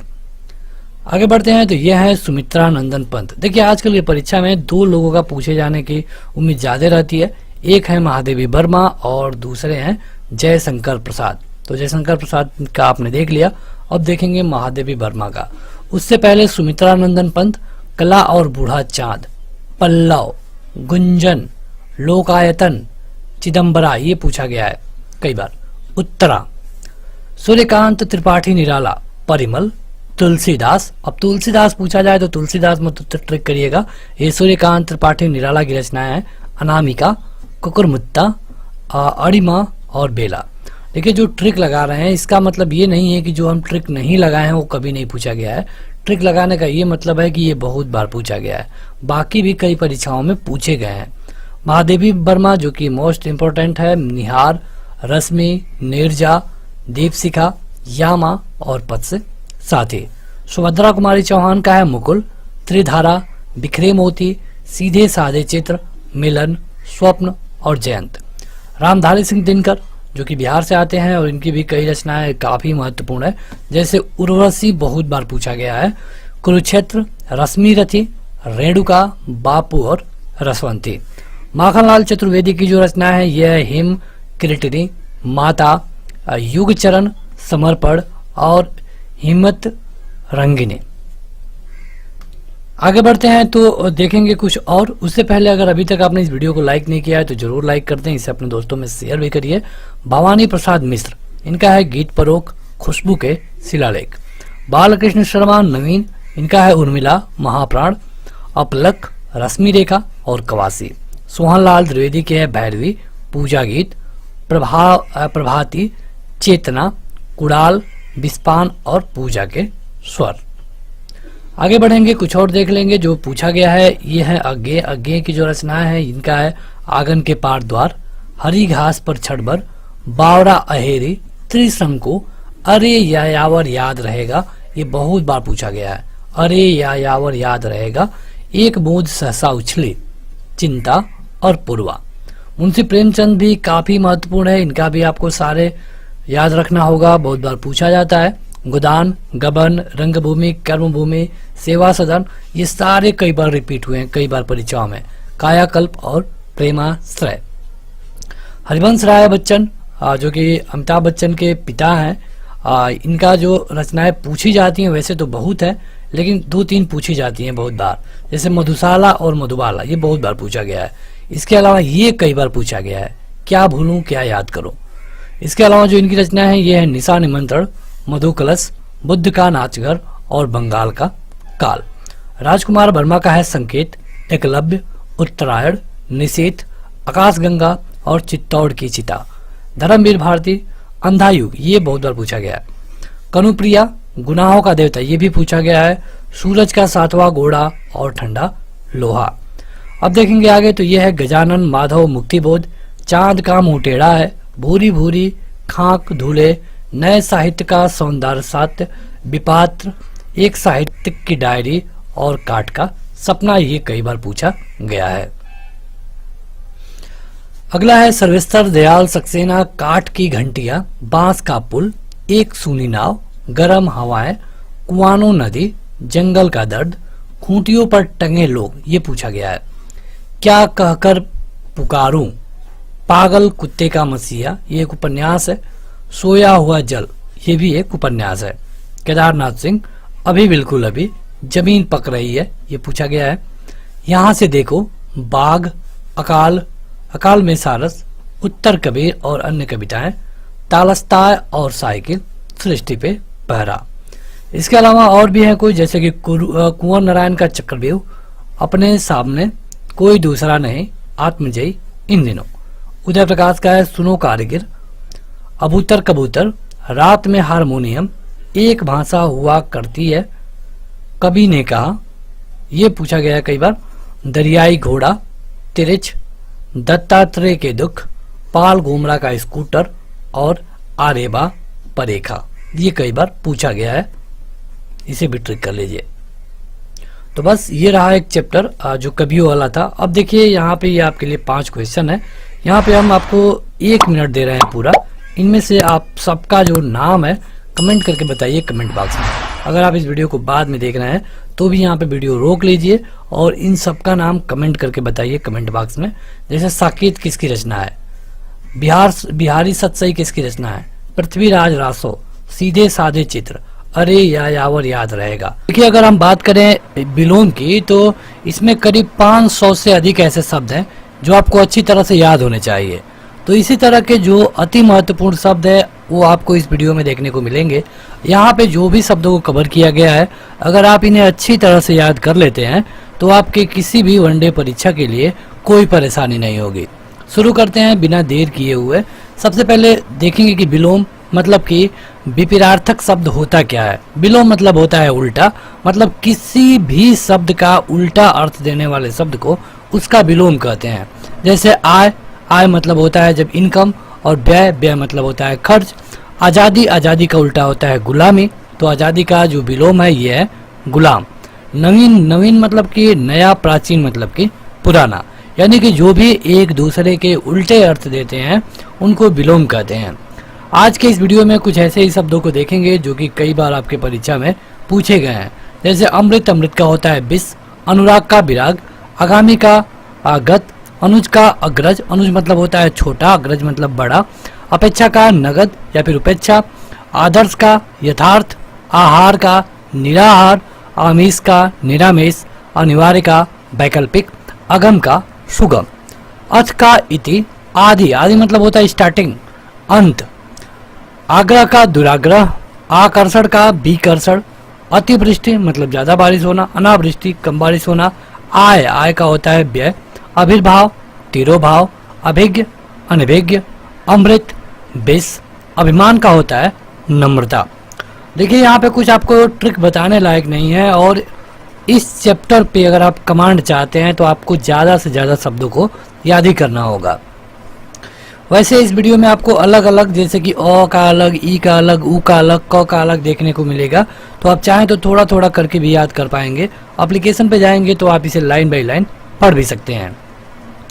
इच्छा का होगा अनिच्छा, ईद का मुहर्रम, इच्छित का अनिच्छित, इति का अत, इसत का अलम, इसका होता है अनिस, इष्ट का अनिष्ट, ईश्वर का जीव, इहलोक का परलोक, इसका का उसका, इकट्ठा का अलग। उदात्त का अनुदात, उन्नति का मतलब उन्नति मतलब ऊपर बढ़ना, अवनति मतलब कि नीचे आना, उन्मिलन का निमिलन, ऊर्ध्व मतलब कि ऊपर, निम्न मतलब कि नीचे, उन्मुख मतलब कि ऊपर, विमुख मतलब कि नीचे, उपस्थिति का अनुपस्थिति, उत्कर्ष का अपकर्ष, उद्यमी का आलसी, उत्तम का अधम, उदार का कृपण। उधार का होता है नगद, उद्घाटन का समापन, उत्तरायण का दक्षिणायन, उत्तीर्ण का ऋण, उद्यम का निरुद्यम, ऊर्ध्व का अधो, ऊर्ध्व मतलब ऊपर और अधो मतलब नीचे, उत्तर का होता है नॉर्थ और नॉर्थ का होगा साउथ मतलब दक्षिण, उर्वर का मतलब कि जो उपजाऊ हो और इसका होता है ऊसर, उपसर्ग, उपसर्ग मतलब कि जो आगे जुड़ता हो, प्रत्यय मतलब कि जो पीछे जुड़ता हो, उत्कृष्ट का निकृष्ट।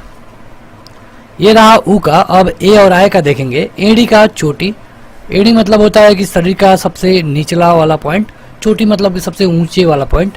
एकता का अनेकता, एक का अनेक, एकल का बहुल, ऐश्वर्य का अनैश्वर्य, एक का अनेक। ऐतिहासिक का अनैतिहासिक, एकत्र मतलब कि इकट्ठा करना, विकीर्ण मतलब कि सीट देना, ऐसा का वैसा, यही का पारलौकिक। देखिए ये बहुत बार पूछा गया है। एकाग्र का चंचल। ओ और औ का ओजस्वी, ओजस्वी का होता है निस्तेज, ये पूछा गया है कई बार। औपचारिक का होता है अनौपचारिक, यह आपको लेटर यानी कि पत्र में देखने को मिलता है। औचित्य का होता है अनौचित्य, औपन्यासिक का होता है अनौपन्यासिक। आगे बढ़ते हैं तो अब हम व्यंजन को शुरू करेंगे। जैसे क, तो क कल का होता है आज, कनीय का होता है वरीय, कठिन का सरल, कुकृति का सुकृत, कुख्यात का विख्यात, कपूत का सपूत, कुसुम का ब्रज, कदाचार का सदाचार, कसूरवार का बेकसूर।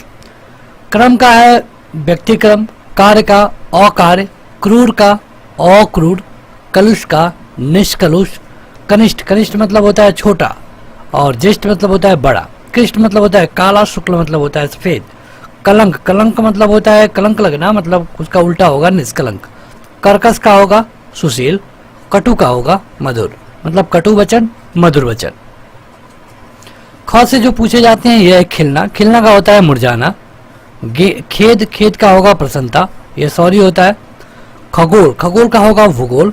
खंडन, खंडन में तोड़ना, मंडन में जोड़ना। खाद, खाद का अखाद, खरा का खोटा। खुशी का दुख, ख्यात का कुख्यात, खुला का बंद, खल का सज्जन। खींचना, खींचना का मतलब होता है उल्टा रीझना। आगे बढ़ते हैं तो यह है ग, तो ग से जो पूछे जाते हैं यह है गुप्त, गुप्त मतलब कि ना दिखना, प्रकट मतलब कि प्रकट हो जाना, सामने आ जाना। ग्रस्त मतलब किसी बीमारी से ग्रस्त, बीमारी से मुक्त। गगन मतलब होता है आकाश और पृथ्वी मतलब कि धरती। गृहस्थ मतलब कि जो शादी करता है, जिसके बच्चे हों उसे गृहस्थ बोलते हैं। सन्यासी जो कि जिसका घर बार से ज़्यादा मतलब ना हो उसे हम सन्यासी कहेंगे। गुण, गुण का उल्टा होगा दोष। गुरु का होगा शिष्य, ग्राह का होगा त्याज और गरल का होगा सुधा। गत का होगा अगत और गमन का होगा आगमन। आगे देखेंगे चौ और छ का, तो चर, चर का होता है अचर। चोर का होता है साधु, चल का होता है अचल, चिरंतन का होता है नश्वर, चढ़ाव का होता है उतार, चतुर का होता है मोड़, छा का होता है धूप, चाह का अनचाह, चिन्मय का जड़, चीर का साधु, चेतन का अचेतन, चंचल का स्थिर, चीर का अचीर, छली का निश्चल। देखिए यहाँ पे कुछ एक्स्ट्रा नहीं बता सकते, आपको बस याद ही करना होगा। तो और थ का देखते हैं तो तिक्त, देखिए तिक्त है, तिक्त का होता है उल्टा मधुर। त्याज, त्याज का होता है ग्राह, त्याज मतलब छोड़ देना, ग्राह मतलब ले लेना। तिप्त का होता है अतिप्त, थोड़ा का होता है बहुत। तीक्ष्ण मतलब होता है तेज और तेज का होगा कुंठित, मतलब कि जिसका मुंह कुंठित हो गया हो, फूल मतलब कि फैल गया हो। तुल, तुल का अतुल, थलचर का जलचर, थोक का फुटकर। दिवा का रात्रि, दीर्घकाय का कृषि का, दुर्बल का सबल, दाता का याचक, देव का दानव, दुष्ट का सज्जन, देय का अदेय, दूषित का स्वच्छ, दक्षिण का वाम, दिन का रात, दुराचारी का सदाचारी, दास का स्वामी। आगे बढ़ते हैं तो 9 से देखेंगे, यह है नूतन। नूतन का नया होता है और इसका उल्टा होगा पुराना, पुरातन। निर्माण का विनाश, निरक्षर का साक्षर, निंदा का स्तुति, निर्मल का मलिन, निर्लज्ज का सलज्ज, नगर का ग्राम, नकली का असली, निकट का दूर, न्यून का अधिक, नागरिक का ग्रामीण, निरामिष का सामिस, निर्दोष का सदोष, निर्दय का सदय। प से देखेंगे, पवित्र का होता है उल्टा, प्रलय का सृष्टि, प्रेम का घृणा, पूर्ण का अपूर्ण, प्रत्यक्ष का परोक्ष, प्रातः है, प्रातः मतलब कि सुबह के टाइम को हम प्रातः बोलते हैं, इसका उल्टा होता है साय। पंडित का मूर्ख, पंडित मतलब कि जो सब कुछ जानता है, मूर्ख मतलब जो कुछ नहीं जानता है। प्रमुख, प्रमुख का सामान्य मतलब हेड का नॉर्मल। पाप का पुण्य, पवित्र का अपवित्र, प्रश्न का उत्तर, परतंत्र का उल्टा होगा स्वतंत्र, पूर्व का अपूर्व, प्रकाश का अंधकार, पक्ष का विपक्ष, आरंभिक का अंतिम। अब देखेंगे य, र और ल से, ये ऐसे शब्द हैं जिससे बहुत कम पूछे जाते हैं, जैसे यश का अपयश, योगी का भोगी, राजतंत्र का जनतंत्र, रक्षक का भक्षक, राग का द्वेष, लघु का गुरु, लिप्त का अलिप्त, लिखित का अलिखित, लव का स्वर्ण। योग का होगा वियोग, यथार्थ का कल्पित, रथ का विरत, राजा का होता है रंक, राजा मतलब धनी, रंक मतलब गरीब, रूपवान का कुरूप, लौकिक का अलौकिक, लुप्त का व्यक्त, लेन का देन। व का देखेंगे तो ये है विधवा, विधवा का होता है सधवा, बहुत बार पूछा गया है। वसंत, वसंत का होता है पतझड़, विशुद्ध का, विशुद्ध मतलब कि जो बिल्कुल शुद्ध हो, इसका उल्टा होगा दूषित। विद्वान का होगा मूर्ख, विशिष्ट का होगा साधारण, विशेष का होगा सामान्य। वृद्धि, वृद्धि मतलब कि बढ़ना, हास्य मतलब कि कमी होना। वैतनिक जो वेतन पे काम करे, अवैतनिक जो बिना वेतन का काम करे। विजय, विजय का होगा पराजय। विरोध का समर्थन, विषम का सम, विवाद का निर्विवाद, विस्तृत मतलब फैला हुआ, संक्षिप्त मतलब छोटा में। बहिष्कार का उल्टा स्वीकार, विमुख का सम्मुख, विशाल काय का क्षीण काय। 100 का देखेंगे तो यह है सौभाग्य, सौभाग्य का होता है दुर्भाग्य। साधु का असाधु, सुपुत्र का कुपुत्र, सरस का नीरस, साकार का निराकार, सुर का असुर, सरस का नीरस, सुगंध का दुर्गंध। साक्षर का होता है निरक्षर, सुजन का होता है दुर्जन, सुमित का होता है कुमति, सच का झूठ, सजीव का निर्जीव, संक्षेप का विस्तार, सौभाग्य का दुर्भाग्य, सगुण का निर्गुण। तो देखिए ये ऐसे शब्द हैं जो आपको याद करना होगा। यहाँ पे हम बस उन्हीं शब्दों को कवर कर रहे हैं जो आपसे कई बार पूछे गए हैं। स, ह, क, छ और अज्ञा। सूर का होता है कायर, सूर मतलब जो बलवान हो। शीत का होता है उष्ण, शुष्क का होता है आर्द्र, शत्रु का मित्र, शर्ण का मर्द, हर्ष का दीर्घ, हर्ष का शोक, हंसना का रोना, क्षर का अक्षर, शूद्र का विशाल। शयन मतलब सोना, जागरण मतलब कि जागते रहना, शुभ का अशुभ, शकुन का अपशकुन, श्री गणेश का इतिश्री, सड़त्व का पूषत्व, हित का अहित, हिंसा का अहिंसा, हास का रुदन, क्षम्य का अक्षम्य, क्षणिक का शाश्वत।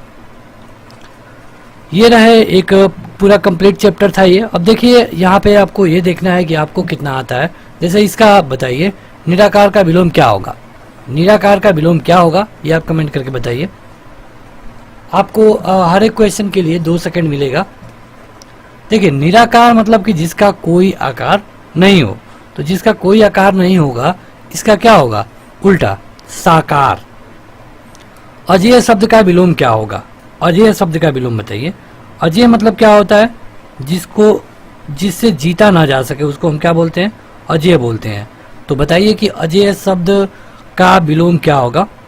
देखिए, अगर इस तरह के आप और भी वीडियो को देखना चाहते हैं तो उनके लिए आपको ऐप पे जाना होगा या फिर यूट्यूब का जो हिंदी ग्रामर वाला प्लेलिस्ट है आप उसमें भी जाकर इन सभी वीडियो को देख पाएंगे। हमने इसके लिए कंबाइंड वीडियो भी अपलोड किया है जिसमें आप एक ही वीडियो में लगभग 5-7 चैप्टरों को कवर कर लेते हैं। अजय का होगा जे। कर्कश का विलोम नहीं है, देखिए नहीं है बताना है। कर्कश मतलब होता है कठोर और इसका विलोम होगा मधुर, लेकिन यहाँ पे विलोम नहीं है तो ये हैगा कठोर। आस्तिक का विलोम बताइए। आस्तिक जो भगवान में विश्वास रखता हो, नास्तिक जो भगवान में विश्वास ना रखता हो। भ्रम शब्द का विलोम बताइए। भ्रम, जिसको भ्रम हो गया हो तो इसका उल्टा होगा निभ्रम। हंसना का विलोम क्या होगा? काफी आसान है, ये होगा रोना। जड़ शब्द के लिए सही विलोम का चयन करिए। जड़ शब्द का, जड़ मतलब कि जिसमें कोई ज्ञान ना हो उसे जड़ कहेंगे और इसका होगा चेतन। चेतन मतलब कि जिसमें कोई एनर्जी हो, कोई चेतना हो, इसको हम चेतन बोलते हैं। उग्र शब्द का विलोम बताइए। उग्र, देखिए उग्र मतलब होता है मतलब जो गलत काम करे, मतलब कि एकदम शांत ना रहे, उसको उग्र कहते हैं। तो उग्र का होगा शांत। ईर्ष्या का विलोम बताइए। ईर्ष्या, ईर्ष्या मतलब कि जलन, तो जलन का विलोम होगा स्नेह, प्यार दिखाना। आज्ञा का विलोम बताइए। आज्ञा, आज्ञा मतलब कि किसी को आदेश देना, आर्डर, तो इसका होगा अवज्ञा। यहाँ पे देखिए एक संपूर्ण चैप्टर होगा पत्र लेखन के बारे में। यह आपके सभी वनडे एग्जाम के लिए महत्वपूर्ण होगा जहाँ पे हिंदी व्याकरण के क्वेश्चन पूछे जाते हैं। सबसे पहले बात करें कि पत्र लेखन होता क्या है। तो पत्र लेखन मतलब कि पत्र जो हम अपनी अभिव्यक्ति जाहिर करने के लिए किसी को लिखते हैं उसे हम पत्र बोलते हैं। यानी कि अगर आप एक परिभाषा के रूप में देखें तो ऐसा कागज जिस पर कोई बात लिखी अथवा छपी हो उसे हम पत्र कहेंगे। पत्र के द्वारा होता क्या है कि कोई अपनी बातों को दूसरे तक पहुंचाता है।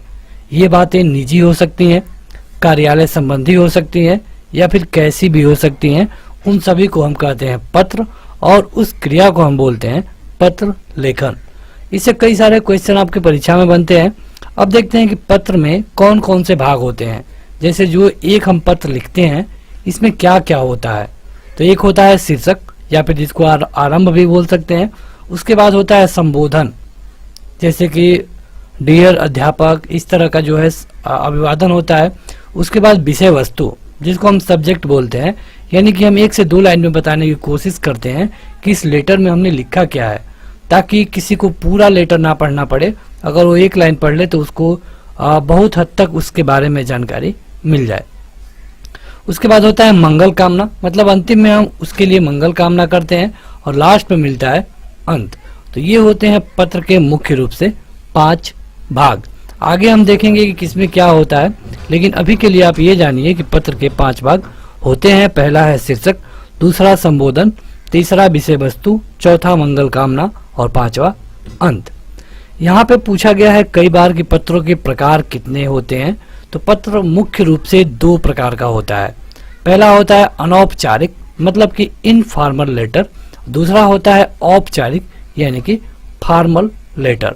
तो पत्रों के 2 प्रकार होते हैं, ये आप जरूर याद रखें। पहले हम बात करते हैं अनौपचारिक पत्र के बारे में।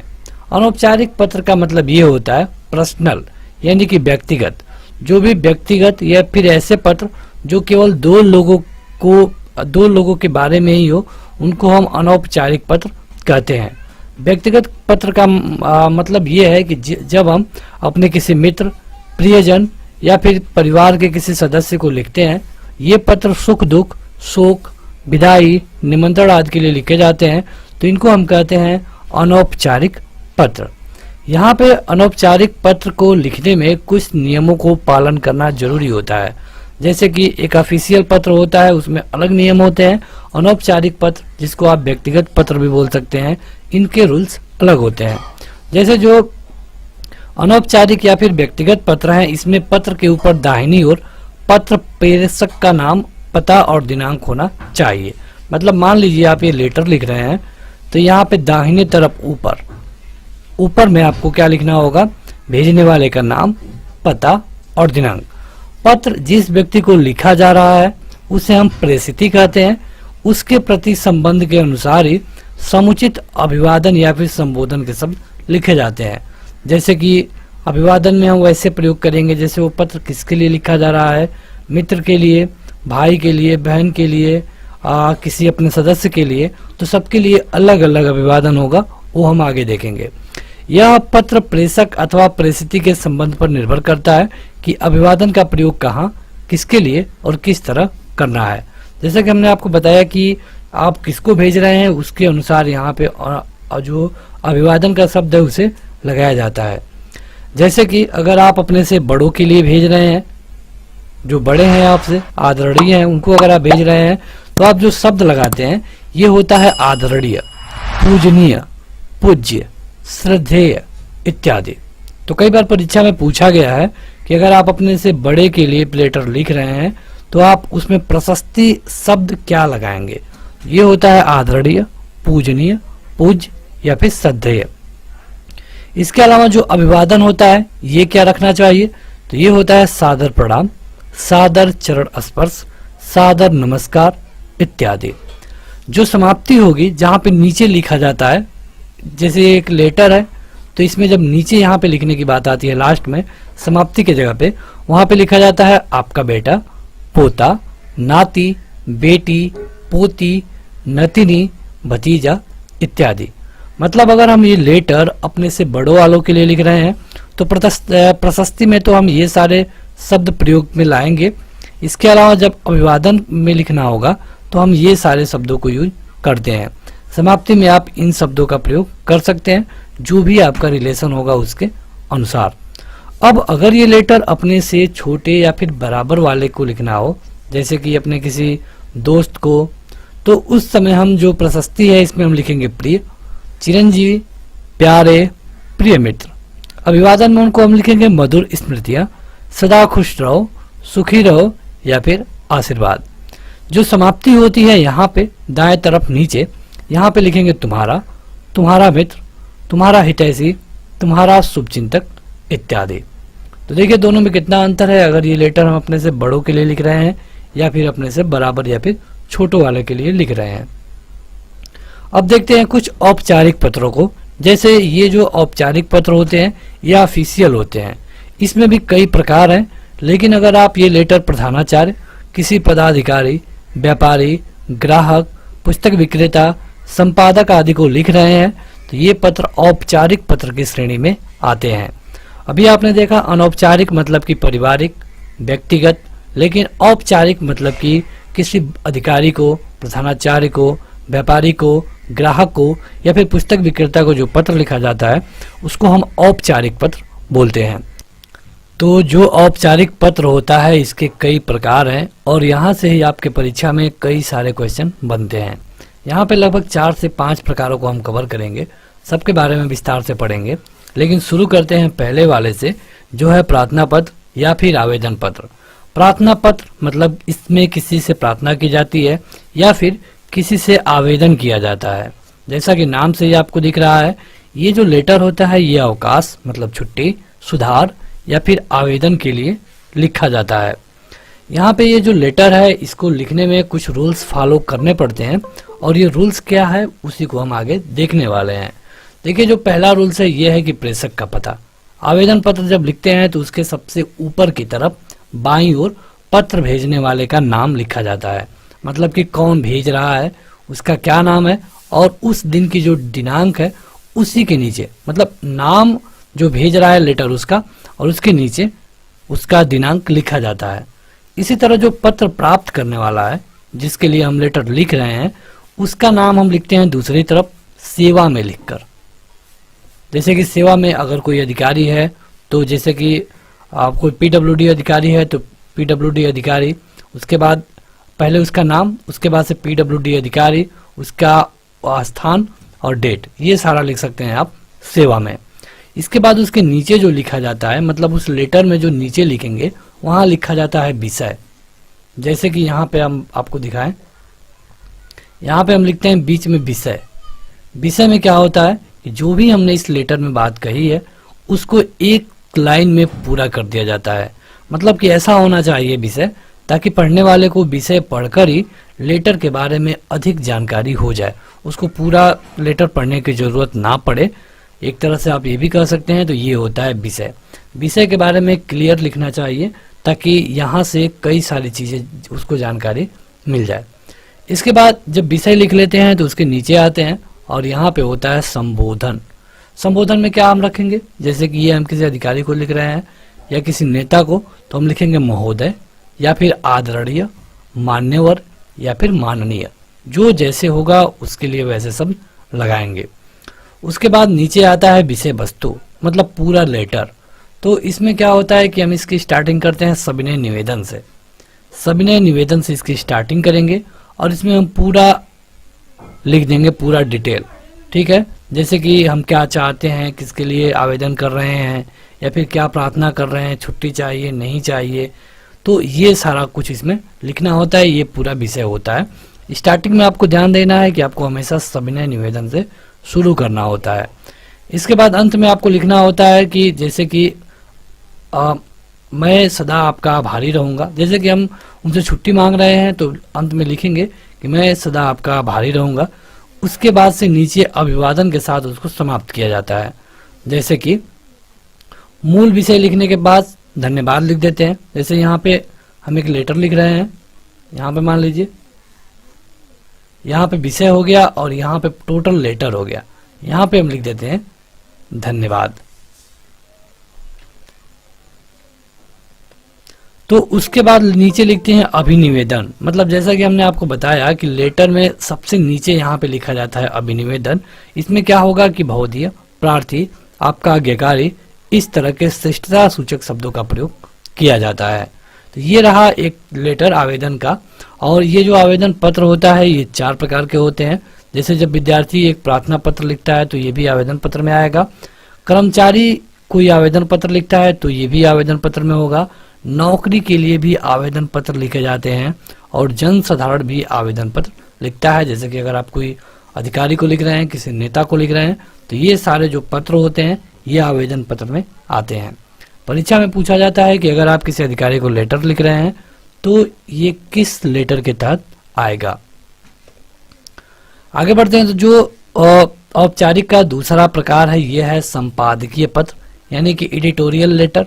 इसमें क्या होता है, जैसा कि आपको नाम से ही पता है कि ये किसी संपादक को लिखा जाता है। अब संपादक को आप लेटर क्यों लिखेंगे, जैसे कोई समस्या है, आप संपादक को बताना चाहते हैं, जैसे कि हमारे यहाँ नाली की समस्या है, विद्युत की समस्या है, तो ये सारा चीज आप बताने के लिए संपादक को लेटर लिखते हैं। या फिर कोई शिकायत कर सकते हैं, या फिर अपील या फिर निवेदन कर सकते हैं। प्रेस विज्ञप्ति के संबंध में कोई लेटर लिख सकते हैं, जैसे कि कोई प्रेस विज्ञप्ति है उसके संबंध में आप संपादक को लेटर लिख सकते हैं। या फिर कोई निविदा है, निविदा मतलब कि टेंडर, ठेका, तो इसके रिलेटेड जो आप लेटर लिखेंगे संपादक को, ये होगा संपादकीय पत्र। अब संपादकीय पत्र लिखने में भी आपको कुछ चीजों का ध्यान देना होता है। यहाँ पे क्या होता है कि सादे कागज में बाईं ओर जिसके द्वारा पत्र लिखा जाता है उसका नाम और उसके बाद डेट लिखा जाता है, और बाईं ओर उसके नीचे लिखा जाता है सेवा में, और इसके अलावा आप लिख सकते हैं संपादक, समाचार पत्र का नाम और शहर का नाम। इसी तरह जब आप उसको संबोधन करेंगे तो आप महोदय का प्रयोग करेंगे, जैसा कि आप हर जगह करते हैं। और अंत में पूरा विषय वस्तु लिखने के बाद धन्यवाद लिखकर जो समाप्ति होती है वहां पे आप भवदी लिख करके अपना नाम लिख सकते हैं। यहाँ से ज्यादा क्वेश्चन नहीं पूछे जाते हैं। अगला है ऑफिशियल लेटर, मतलब कि कार्यालयी पत्र। कार्यालयी पत्र, यहाँ पे जो भी लेटर है ये कार्यालय में यूज किए जाते हैं। और आप ध्यान दीजिए कि ये जो लेटर है ये सरकार से सरकार के बीच में जब वार्ता करनी होती है, मतलब किसी और देश के सरकार से या फिर स्टेट का किसी और स्टेट से, तब इस तरह के लेटर लिखे जाते हैं। जब सरकार और दूतावास के बीच में कोई चर्चा करनी होती है, राज्य सरकार के जो कार्यालय है जब आपस में चर्चा करते हैं, या फिर कोई संस्थान है जब ये आपस में बात करती हैं, तो यहाँ पे कार्यालय पत्र लिखे जाते हैं। देखिए अब ये जो कार्यालयी पत्र होता है इसके कई भाग होते हैं। इसमें से जो पहला होता है ये होता है परिपत्र। परिपत्र से कई बार क्वेश्चन आपके परीक्षा में पूछा गया है। परिपत्र में होता क्या है कि जब हम एक लेटर लिखते हैं और एक साथ उसे कई विभागों में भेजते हैं तो इसे हम कहते हैं परिपत्र। परिपत्र में क्या होता है कि जब कोई डीएम है, अधिकारी, बड़ा अधिकारी, और वो कई विभागों को एक साथ एक लेटर लिखता है कि आप सबको ये काम करना है, तो लेटर अलग अलग ना लिखकर एक ही लेटर लिखेगा और सबको भेज देगा। इसे हम कहते हैं परिपत्र। आसान भाषा में समझिए कि जब एक लेटर को कई लोगों के पास भेजना हो, मतलब उसकी प्रति लेकर के, तो उसे हम परिपत्र बोलते हैं। इसके अलावा जो अगला है ये होती है अधिसूचना। अधिसूचना में क्या होता है कि जब कोई सरकार सूचना जारी करती है, इसको हम अधिसूचना बोलते हैं। जैसे कि अगर भारत सरकार करेगी तो इसको सरकार के राजपत्र में, यानी कि जिसको हम गजट बोलते हैं, उसमें प्रकाशित किया जाता है। ये अगर केंद्र सरकार करती है तो राष्ट्रपति इसको जारी करते हैं, राज्य सरकार करते हैं तो राज्यपाल इसको जारी करता है। इसमें प्रेषक का मतलब कि जो भेजने वाला है इसका उल्लेख नहीं होता है, क्योंकि ये जो सूचना होती है बड़े स्तर पे होती है। अगर राष्ट्रपति इसको जारी करेंगे तो ये सूचना पूरे देश के लिए होती है। पूरे देश में जो नियम है उसमें अगर कोई खास सुधार करना है तब ये लेटर प्रेसिडेंट लिखते हैं, और अगर राज्य की बात हो तो ये हमेशा राज्यपाल लिखते हैं। मतलब एक बड़ा सबके लिए लेटर जारी करना हो तो इसको हम अधिसूचना बोलेंगे। उसके बाद होता है पावती। तो देखिए पावती में क्या होता है कि प्रधानमंत्री, मुख्यमंत्री या फिर अन्य मंत्रियों के पास प्रतिदिन ऐसे पत्र आते हैं और ये कार्यालय की अधिकारी की शिकायत की जाती है। यही नहीं, अगर आप कोई व्यक्तिगत समस्या भी प्रधानमंत्री, मुख्यमंत्री या फिर किसी मंत्री को लिख रहे हैं तो ये पावती में काउंट किया जाएगा। इसमें क्या होता है कि निजी सहायक क्या होता है कि जब हम कोई भी लेटर किसी मंत्री या प्रधानमंत्री को भेजते हैं तो उनके पास तो उतना टाइम नहीं है कि वो पढ़े, तो ऐसे पत्र को वो अपने संबंधित कार्यालय या फिर अधिकारी को भेज देते हैं। इस तरह के पत्रों को हम पावती पत्र कहते हैं। जो भी आप कंप्लेन करेंगे मतलब प्रधानमंत्री से, मुख्यमंत्री से या किसी मंत्री से, तो ये पावती पत्र के तहत काउंट किए जाएंगे। इसके अलावा जो चौथा होता है ये होता है विज्ञापन। विज्ञापन मतलब कि जानकारी देना, सूचना देना। जैसे कि आप पेपर में हमेशा विज्ञापन देखते रहते हैं, ये विज्ञापन आम जन के हित में होते हैं और उनको सूचना देने के लिए। जैसे कि बता दिया गया कि अगले 2 दिनों तक स्कूल बंद रहेगा, तो ये सबको बताने के लिए पेपर में एक विज्ञापन आता है, इसे हम विज्ञापन बोलते हैं। जैसे कि विज्ञापन में कुछ इस तरह के नमूने हैं, बेटी बचाओ बेटी पढ़ाओ योजना, इसके बारे में बताया गया कि कल यहाँ से स्टार्टिंग होगी, ये लोग यहाँ शामिल रहेंगे, या फिर लड़कर ले अपना अधिकार। तो ये सारे विज्ञापन हैं। अगला और जो चौथा होता है यह है व्यवसायिक पत्र। जैसा कि नाम से ही पता है, ये व्यवसाय वालों के बीच में लिखा जाता है। व्यवसाय मतलब कि एक दुकानदार दूसरे दुकानदार को लिख सकता है, दुकानदार प्रकाशक को लिख सकता है, कोई प्रकाशक किसी व्यापारिक कंपनी को लिख सकता है। तो इस तरह के जो लेटर होते हैं ये होते हैं व्यवसायिक लेटर। देखिए आपसे परीक्षा में शायद कम ही बार पूछा गया है कि कहाँ नाम रहेगा, कहाँ डेट रहेगा, लेकिन ये सारे चीज जरूर पूछे जाते हैं कि अगर कोई आर्डर वाला लेटर है, आर्डर संबंधित, तो ये किस लेटर के तहत आएगा, तो ये आएगा व्यवसायिक लेटर के तहत।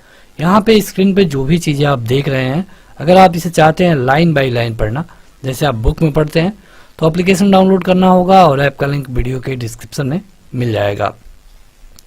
जो व्यवसायिक पत्र होते हैं ये सूचना संबंधित होते हैं, पूछताछ संबंधित होते हैं, लेन देन संबंधित होते हैं, आर्डर संबंधित होते हैं, संदर्भ संबंधित होते हैं, शिकायत संबंधित हो सकते हैं, धन्यवाद संबंधित हो सकते हैं, साख संबंधी हो सकते हैं और किसी समस्या को बताने के लिए भी हो सकते हैं। याद रखिए कि यह व्यापारियों से व्यापारियों के बीच में लिखा जाता है। जो व्यापारी पत्र होता है इसके भी कुछ भाग होते हैं, जैसे कि इसमें एक शीर्षक होता है। शीर्षक पे ये ऊपरी और बाईं तरफ होता है, जैसे कि एक लेटर है, ऊपरी बाईं तरफ ये शीर्षक होता है। इसमें क्या होता है कि जो डाक का पता है, टेलीफोन नंबर, मतलब कि जो पत्र लिख रहा है उसका नाम लिखा होता है।